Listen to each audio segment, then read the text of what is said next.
Hello जी, नमस्ते। मैं रिंकी शर्मा आपका स्वागत करती हूँ अपने यूट्यूब चैनल पुराने ग्रंथ पर। देखिए, अपने इस चैनल पर मैं हमेशा ही सफ़ेद दाग की वीडियो बनाकर डालती रहती हूँ, जिसमें मैंने बहुत सारी अलग अलग तरह की दवाइयाँ आपको बताई हैं, जिसमें खाने के लिए भी हैं और कुछ लगाने के लिए बेहतरीन लेप हैं और कुछ मैंने तेल बनाने बताए हैं आपको। और कुछ ऐसी दवाइयाँ हैं जो आसानी से बन जाती हैं, लेकिन कुछ ऐसी भी हैं जिनको बनाने के लिए हमें आयुर्वेद की थोड़ी सी समझ की आवश्यकता है। और यदि आप बिल्कुल भी आयुर्वेद के बारे में जानते नहीं हैं, आपको नहीं है परख आयुर्वेद की जड़ी बूटियों की, तो फिर कुछ नुस्खे आप नहीं बना सकते। तो उसके लिए मैंने अपना नीचे नंबर भी दिया हुआ है कि आप कमेंट में जाकर पूछ सकते हैं या फिर मुझे फ़ोन कर सकते हैं। मैं आपकी मदद करने की पूरी कोशिश करूँगी। बस यही नहीं है कि मैंने नंबर इसलिए दिया है कि मैं आपको अपनी दवाइयाँ बेचूँ। देखिए, मैं दवाइयाँ उन लोगों तक पहुंचाती हूँ जो बिल्कुल मजबूर हैं, जिनके पास टाइम नहीं है या फिर बिल्कुल भी दवाइयाँ नहीं बना सकते वो, तब उनके लिए मैं दवाइयाँ भेज देती हूँ। क्योंकि मेरे को तो अपने ही जो मेरा अपना खुद का काम है या घर पर जो मेरे आसपास के एरिया के पेशेंट आते हैं, बहुत बहुत दूर से भी आते हैं, तो मेरे को तो उनसे ही फुर्सत नहीं है। तो बस कोई ये मेरी वीडियो देखकर ये ना समझे कि मैं अपनी दवाइयों का प्रचार कर रही हूँ या फिर मैं आपको प्रोत्साहित कर रही हूँ कि आप मेरे से दवाइयाँ खरीदें। ऐसा मेरा बिल्कुल भी मकसद नहीं है। मैं पूरी ईमानदारी से जो भी कुछ मैंने सीखा है अब तक और जो मैंने प्रैक्टिस की है, जिसको मैंने प्रैक्टिकल कर लिया है, वो मैं आप लोगों के सामने बताती हूँ।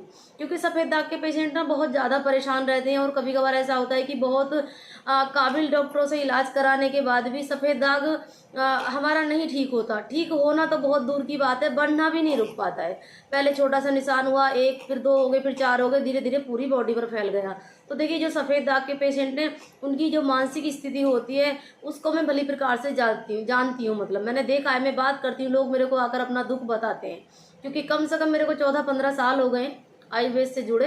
वैसे तो सभी तरह के पेशेंट मेरे पास आते हैं, लेकिन जो मेरा फोकस रहता है मेन यही रहता है कि मैं सफ़ेद दाग के पेशेंट जितने भी ज़्यादा ठीक कर सकूं, या तो मैं आपको घरेलू नुस्खे बताऊं या फिर मैं ट्रीटमेंट दूं, जैसे भी हूँ। बस हर संभव कोशिश रहती है कि मैं ज़्यादा से ज़्यादा मरीजों को ठीक कर सकूँ, जितनी भी मेरी औकात है, जितना भी मैंने सीखा है।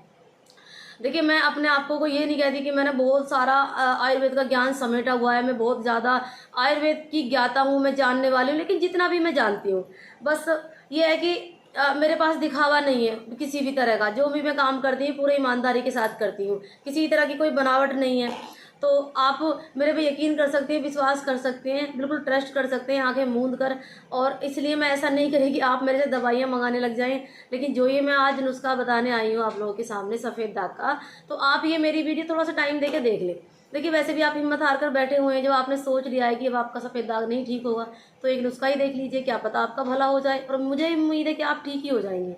बड़ा आसान सा नुस्खा है और ज़्यादा चीज़ों की झंझट आपको नहीं है। दो चीज़ें आपको मात्र लेनी है और दोनों चीज़ें बिल्कुल फ्री की हैं। आपको कोई पैसा नहीं खर्च करना, किसी डॉक्टर के चक्कर नहीं लगाने, है ना, और ज़्यादा वक्त भी आपको बर्बाद नहीं करना है। बस आप ये नुस्खा बनाना सीख लीजिए और आपको अपने सफ़ेद दाग से मुक्ति मिल जाएगी, है ना।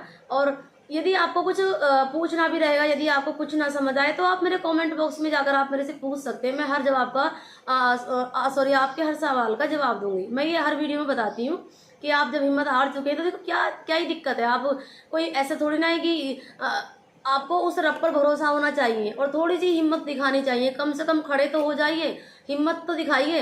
एक बार अपने मन में ठान लीजिए कि आपको सफ़ेद दाग ठीक करना है, फिर देखते हैं कि आपका सफ़ेद दाग कैसे नहीं ठीक होता। आप यूं ही मुरझाए मुरझाए पूरे दिन घूमते रहते हैं, मन में एक गठरी भर का बोझ लेके आप घूमते रहते हैं। तो ऐसा मत करिए, खुश रहिए, है ना, और हिम्मत दिखाइए और इलाज शुरू करिए। आप किसी काबिल हकीम के पास जाइए, कोई अच्छे डॉक्टर के पास जाइए। कोई नहीं मिल रहा है आपको, अपने सब जगह से उम्मीद छोड़ी हुई है, तो आप ये नुस्खा देखकर बनाइए। देखिए, ऊपर वाले पर यकीन करेंगे। कहते नहीं कि जब खुदा पहलवान तो सॉरी खुदा मेहरबान तो गधा पहलवान, वो वाली कहावत। यदि आपने उस ईश्वर की जात पर भरोसा किया हुआ है तो वो तो देखो मरे हुए प्राणी में भी जान फूंक देता है। तो फिर ये तो सफ़ेद दाग है, क्या ही चीज़ है ये, कोई इतनी बड़ी बीमारी नहीं है लाइलाज की, ये ठीक नहीं होगी। लेकिन कभी कभार ऐसा होता है, कुछ हमारी कमियां होती हैं और कभी कभार हमको टाइम पर अच्छा ट्रीटमेंट नहीं मिल पाता है, तो ये सफ़ेद दाग हमारा बढ़ता जाता है ना। तो चलो कोई बात नहीं, जो भी आपसे हुआ है मैं उस ज़्यादा लंबी वीडियो नहीं करूँगी। मैं आपको नुस्खा बताती हूँ, आपको क्या करना है। आपको एक तो लेकर आना है थूहर होता है, थूहर कैक्टस की प्रजाति का ये पौधा है। आप गूगल पर जाकर सर्च मारें और देखें, आपको मिल जाएगा। और इसकी भी 3-4 प्रजातियां होती हैं अलग अलग। आप त्रिधारा ले लीजिए या फिर चतुर्धारा ले लीजिए। एक गोल डंडा रहता है थुअर का, वो भी चलेगा। और इसको तोड़ेंगे तो इसमें काफ़ी मात्रा में दूध निकलता है और ये जहरीला टाइप का होता है थोड़ा सा। इसके कांटे वांटे जब लगते हैं तो बड़ा दर्द होता है, बड़ी पीड़ा होती है। तो आपको ऐसे ही कहीं मिल जाए खेत के किनारे पर, किसान लोग इसकी बाड़ भी लगा लेते हैं। यदि आप जानते हैं इसको आसपास में, तो वहाँ से एक इतना बड़ा सा डंडा लेकर आ जाएं। और यदि आप नहीं जानते हैं तो नर्सरी में जाएं और वहाँ से खरीद कर पौधा ले आएँ। एक तो आपको ये लेना है और दूसरा लेना है आपको बथुआ। बथुआ अभी तो देखो फिलहाल की जो मेरी वीडियो देख रहे हैं, ये आजकल तो बथुआ नहीं उगा हुआ है, लेकिन आने वाले टाइम में जैसे थोड़ी सी सर्दी आएगी तो बथुआ पूरे इंडिया में कहीं भी उगता रहता है खेतों में। तो आपको लगभग 1 किलो की क्वांटिटी में 1 किलो आप वजन करके बथुआ लेकर आ जाएं और 1 ही किलो आप थूहर का डंडा लेकर आए हरा। और आपको क्या करना है, अलग अलग दोनों को कूटना है। पहले तो बथुए को कूटना है और उसका किसी कपड़े में डालकर रस निचोड़ लें। और फिर आपको थूहर का जो डंडा है आपके पास, कम से कम इतना मोटा डंडा लें, बारीक डंडी ना लें, मोटा होना चाहिए। और इतना बड़ा आप लें, कम से कम 1 फीट का लंबा डंडा ले लें और आप उसको भी कूटें, टुकड़े टुकड़े कर दें किसी इमामदस्ते में डालकर। और ख्याल रखें कि जो उसके कांटे हैं वो आपको ना चुभने पाए, सेफ्टी से उसको उठाएं, क्योंकि उसका जो कांटा चुभता है ना तो बहुत बहुत पीड़ा करता है और बहुत दर्द होता है। वहाँ एक जहरीला टाइप का कांटा होता है और कभी कभार इसको चुभने से बुखार भी होता है। तो मैं आपकी सुरक्षा के लिए पहले ये बता रही हूँ कि जब आप तुअर का डंडा लाएं, कूटें, तो कांटे वगैरह का ध्यान रखें कि आपको ना चुभे। तो आपने दोनों का अलग अलग रस निकाल लिया, जितना भी इनका रस निकलता है। मान के चलिए कि 2 गिलास तो आपने बथुए का लिया है और निकला हुआ रस, तो आपको 1 कप काफ़ी है। इसका जो थोड़ा डंडे का रस है वो 1 कप ही निकाल दें। इसकी डंडी बड़ी खोखली सी रहती है, पोली होती है अंदर से वो, तो उसमें काफ़ी रस निकलता है। अंदर से कोई लकड़ी टाइट नहीं होती, गुदगुदा सा होता है ये, तो उसमें भी काफ़ी रस निकल जाता है। 1 कप निकल जाएगा, एक फीट के डंडे में 1 कप निकल जाता है आराम से। तो 1 कप आपने वो लिया, फिर आपने दोनों को आपस में मिक्स कर दिया। 2 गिलास बथुए का रस और 1 कप ये थूहर डंडे का रस आपस में मिला दिया। और इसमें आपको क्या करना है, लगभग 20-30 ग्राम कच्ची हल्दी, जो बाजार में आराम से मिल जाती है। एक तो होती है जो हल्दी हम सब्जी में यूज करते हैं, पिसा हुआ पाउडर, और एक वो होती है कच्ची हल्दी। कच्ची हल्दी को किसान जब जमीन से खोदते हैं उसके बाद उसको उबालकर और सुखाकर तब पाउडर बनाया जाता है। तो कच्ची हल्दी का मतलब यूं ही नेचुरल खेत से निकाली गई होगी, वो कच्ची हल्दी आप मिलाएं। और यदि वो ना मिले तो फिर घरेलू हल्दी जो रसोई वगैरह में हमारी रहती है, उसी से आप काम चलाएं, वो उसमें मिलाएं लगभग 10 ग्राम। और इसको फिर क्या करना है, लोहे की कढ़ाई में डालकर इसमें कम से कम 2 या 3 गिलास ही सरसों का तेल मिलाएं। सरसों का तेल सबसे बेस्ट रहेगा। तरे का तेल भी आप मिला सकते हैं, लेकिन तरे का तेल हर जगह असली नहीं मिलता, तो इसलिए आप सरसों का यानी कड़वा तेल ही इसमें मिलाएं। और फिर इसको पकने रख दें आंच पर।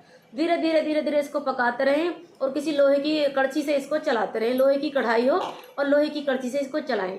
और ये लगभग 1-1.25 घंटे में धीमी धीमी आंच पर इसको पकाएंगे, तब ये पक जाएगा। और देखो, हो सके तो उपले की आंच में ही पकाना इसको। जितने भी मैंने तेल बताए हैं बनाने अब तक, मेरी सबसे दरख्वास्त रहती है कि आप इसको उपले की आंच में ही बनाएं। और यदि आप शहर वगैरह में रहते हैं, नहीं है आपके पास उपले की व्यवस्था, आप तो फिर आप गैस सिलेंडर वाले चूल्हे से इसका काम चलाएं। फिर देखो नहीं मिलता है तो फिर इस तरह से हमको करके अपना काम चलाना चाहिए। तो ये आपका लगभग 1-1.25 घंटे में पककर तेल तैयार हो जाएगा। इसमें क्या करना है, जो पानी वगैरह ना बथुए का और थूहर डंडे वाला, वो पानी आपको पूरा जज्ब करना है, यानी सुखाना है आँच के द्वारा। और जब ये सूख जाएगा, जो उसके अंदर तेल बचा, किसी कपड़े की सहायता से या छलनी की सहायता से इसको छान लें और किसी शीशे की बोतल में डालकर सुरक्षित रख लें। फिर इसको आपको क्या करना है, सुबह और शाम 2 बार अपने सफ़ेद दागों पर लगाना है। लगातार आप लगाते रहिए। कुछ दिन आप यदि लगाएंगे तो कभी कभार ऐसा होता है कि छाला बन रहा है कोई, या फिर छोटे छोटे दाने बन रहे हैं, तो घबराएं ना। ऐसी स्थिति में आप बिल्कुल भी ना घबराएं, क्योंकि ठीक हो, कभी कभार किसी को जल्दी ठीक होते हैं तो खुजली और छाले वगैरह ये होना शुरू हो जाते हैं। तो उस टाइम पर आप इसको लगाना रोक दें 2 या 3 दिन के लिए। और जब आपको लगे कि धीरे धीरे मेरे छाले यहाँ के ठीक होने लगे, और हाँ, जब छाला बन जाएगा ना आपको, तो उसको कांटे से फोड़ देना। उसके अंदर जो गंदा पानी रहेगा वो उसको आप निकाल दें, वो बिल्कुल ही साफ करना है, फिर कॉटन से पोंछ लें, ठीक है। और 2-3 दिन में छाला ठीक हो जाएगा तो फिर दोबारा से दवाई उसी तरीके से लगाओ सुबह और शाम। ऐसा आप कुछ दिन करिए। मेरे को ना पूरी उम्मीद है कि आपका पुराना सफ़ेद दाग भी इससे ठीक हो जाएगा। देखिए, मैंने इतने अच्छे अच्छे कामयाब नुस्खे बनाए हुए हैं, बताए हुए हैं। और कुछ तो देखो, मेरा चैनल ऐसा नहीं है जो ज़्यादा लोगों तक पहुंच जाए, और कुछ जो देखने वाले हैं उनकी भी कमियां रहती है कि नहीं चाहते कि वो आप लोगों के द्वारा मेरे को थोड़ा सा एक वीडियो इधर उधर पहुंचाने का मौका मिले। क्योंकि जब आप देखेंगे नहीं तो वीडियो क्यों आगे जाएगी। तो आप किसी के पास शेयर भी नहीं करते हैं, पूरी देखते भी नहीं है, तो कहाँ से किसी के पास वीडियो चली जाएगी। तो मेरी आपसे यही रिक्वेस्ट है, यदि आपको मेरा ये वीडियो अच्छा लगा है, आपको लगा कि मैं थोड़ी सी भी आपके भरोसे के लायक हूँ। देखो, विश्वास करना या ना करना आपके ऊपर बात है, लेकिन जो मेरे पास कुछ भी है, जो मैंने सीखा है 14-15 साल से अब तक मैं प्रैक्टिस कर रही हूँ आयुर्वेद की, तो मैं निस्वार्थ ही लोगों को बताती हूँ। अब देखो, कोई पैसा थोड़ी ना मिल रहा है मेरे को ये बताने का, मेरे पास लोग आएंगे, मेरे पास तो लाइन लगेगी। तो पर ये देखो, ये तो अपनी सोच है, पूरी दुनिया को तो मैं फिर भी ठीक नहीं कर पाऊंगी। और ये वीडियो ना जाने किस किस के पास चला जाएगा, तो लोग कम से कम कुछ तो मेरे को याद रखेंगे, कुछ तो दुआ देंगे कि भी देखो हमने उनका चैनल देखा था, एक यूट्यूब पर वीडियो आई थी उन बहन जी की और हमको इतना फ़ायदा हो गया। तो इतना ही जिक्र काफ़ी है, इतना ही बहुत है। आप मेरी अपनी जुबान से सिर्फ मेरा इतना सा नाम ले लें कि हमने वहाँ से ये वीडियो देखकर हमको इतना फ़ायदा मिला। तो ऐसे ही आप भी ये वीडियो शेयर कर सकते हैं। यदि आपको परेशानी नहीं है और आपके आसपास में कोई सफ़ेद दाग का पेशेंट है, तो आप ये वाला नुस्खा उनके पास भेज दें। बनाने में आसान है, कोई दिक्कत नहीं है, कोई पैसा खर्च नहीं होने वाला, किसी डॉक्टर के पास नहीं जाना। और वैसे भी आप हिम्मत हार के तो बैठे ही हैं, आपने सोच रखा है कि आपका सफ़ेद दाग नहीं ठीक होने वाला और पूरी ज़िंदगी आपको सफ़ेद दाग के साथ ही रहना है। तो फिर ऐसी स्थिति से तो अच्छा है कि आप ये वीडियो देख लें और नुस्खा बना लें, है ना। तो आप ये नुस्खा ज़रूर बनाएं और देखो, बिल्कुल ही कामयाब नुस्खा है, कोई ऐसा नहीं है कि मैंने आपको यूं ही बता दिया। आयुर्वेद में इसका वर्णन है और बहुत अच्छे इसके रिजल्ट हैं। तो प्लीज़ आप ये नुस्खा बनाइए, बनाकर फ़ायदा उठाइए और वीडियो दबाकर शेयर करिए। मेरी आपसे रिक्वेस्ट है, हाथ जोड़कर विनती करती हूँ कि आप ये वीडियो देख रहे हैं तो पहले तो वीडियो आपने पूरा देखा हो, तब आप मेरी ये बात सुन रहे होंगे, तो शेयर भी ज़्यादा से ज़्यादा कर दें और वीडियो लाइक भी करें और चैनल सब्सक्राइब भी करें, क्योंकि आने वाले टाइम में मैं ऐसी ही वीडियो आपके सामने और लेकर आती रहूँगी। तो प्लीज़ दोबारा से बोलती हूँ, वीडियो शेयर जितना हो सके जितना भी हो सकता है ज़्यादा से ज़्यादा लोगों तक मेरी वीडियो पहुँचाइए और अपना भी फ़ायदा करिए और दूसरों का भी करवाइए। वीडियो देखने के लिए धन्यवाद।